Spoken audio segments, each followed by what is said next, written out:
রাগের মাথায় মানুষ জ্ঞান শূন্য হয়ে যায়। অপর পাশে থাকা মানুষটির উপর উচ্চস্বরে কথা বলতে থাকে। ঠিক একই সময় যদি অপর পাশে থাকা মানুষটাও মাথা গরম করে ফেলে, তাহলে সেখানে দেখা দেয় তুচ্ছ-তাচ্ছিল্যতা। রাগের মাথায় তর্কে জড়ালে কেন জানি মানুষ নিজেকে সঠিক বোঝাতে ব্যস্ত হয়ে পড়ে। খুব সামান্য সাধারণ বিষয় শুধু রাগের মাথায় বলা যা তা কথার জন্য হয়ে যায় সম্পর্কের সমাপ্তির কারণ। তাই সবসময় রাগের সময় চুপ থাকা উচিত। যে কথাটি আমি সামনের মানুষটাকে বলতে চাচ্ছি, ঠিক একই কথা যদি সেই মানুষটা আমাকে বলে আমার কেমন লাগবো, এটাই ভাবা উচিত। রাগ সম্পর্ক নষ্ট করে। রাগ মানুষের মানসিক শান্তি কেড়ে নেয়। তাই রাগ নিয়ন্ত্রণ করা শিখুন। রাগ নিয়ন্ত্রণ করতে জানা মহৎ গুণ, যা আপনাকে সামনের দিকে ভালোর দিকে এগিয়ে নিয়ে যাবে। সত্যি একটা কথা কি, আমাদের এই সমাজের রাগ এমন একটা জিনিস, রাগের কারণে হাজারো সম্পর্ক বিচ্ছেদ হয়ে যায়। এই রাগ জিনিসটা জঘন্য খারাপ। আপনি যখন একটা মানুষের সাথে রাগ করবেন, তখন আপনার ভাবা উচিত যে ওই মানুষটা কেমন লাগতেছে, ওই মানুষটার অনুভূতিটা কেমন হইতাছে। একটা কথা কি, ওই যে কথা আছে না, মানুষের সব থেকে বড় আদালত হচ্ছে নিজের বিবেক। আপনি যখন নিজের বিবেক দিয়ে কাজ করবেন, তখন আপনি কারো প্রতি রাগ দেখাতে পারবেন না।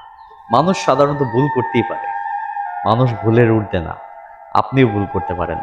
তাই প্রতিটি মানুষ, আমরা রাগ না করে প্রতিটি মানুষকে আমরা নিজের মতো করে ভাবার চেষ্টা করি, তাহলে দেখবেন কোনোদিনও সম্পর্ক বিচ্ছেদ হয় না। একটা সুন্দর সম্পর্ক গড়তে অনেক দিন সময় লাগে, একটা বিশ্বাস অর্জন করতে অনেক দিন সময় লাগে। তো আপনি যদি সেই সম্পর্কটা বিচ্ছেদ হয়ে যায়, তখন কতটা কষ্ট লাগে, যে মানুষটা সম্পর্কটা ভেঙে গেছে সেই মানুষটাই জানে। তাছাড়া এই ব্যক্তিটা, মানে এই কথাটা আসলে কেউই বুঝতে পারবে না। তো অতএব আসলে আমরা যখন মানুষের সাথে রাগ করব, কি কারণে রাগ করব, এইটা আগে ভাবার চেষ্টা করবেন। আর রাগের সময় কোনো কথা বলা উচিত না। যখন আপনি রাগ করবেন একটা মানুষের সাথে, তখন অনেক কিছু বলবে, ঠিক আছে? আপনি অনেক কিছু বলবেন, কিন্তু অপর পাশের মানুষটাকেও ধৈর্য ধারণ করতে হবে।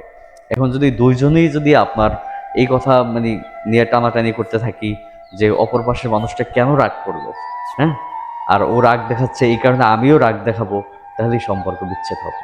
তো প্রতিটা সম্পর্কই সুন্দর। সুন্দর সম্পর্ক রাখার জন্য অবশ্যই আমি রাগকে নিয়ন্ত্রণ করার চেষ্টা করব।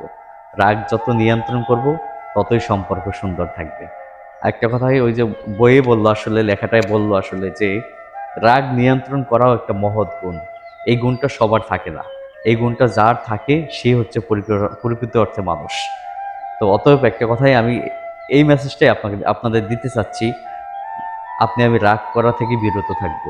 মানুষের সাথে রাগ করলেই কিন্তু সবকিছু হয় না। আপনি বুঝান, সম্পর্কের বিষয় হচ্ছে বুঝানো। ঠিক আছে? আপনার একটা কষ্ট লাগলো, সেই কষ্টটা লাগার পর আপনি বোঝানোর চেষ্টা করবেন। আপনি যদি সেখানে রাগ করেন, তাহলে সেই সম্পর্ক আর সম্পর্ক থাকবে না। অতএব একটা কথাই বলবো, আসুন আমরা সবাই রাগ নিয়ন্ত্রণ করার চেষ্টা করি। রাগ নিয়ন্ত্রণ করার মহৎ গুণ, এর থেকে মহৎ গুণ আর কিছু থাকে না। অতএব সবাই রাগকে নিয়ন্ত্রণ করার চেষ্টা করি, তাহলে আমাদের সম্পর্ক সুন্দর থাকবে।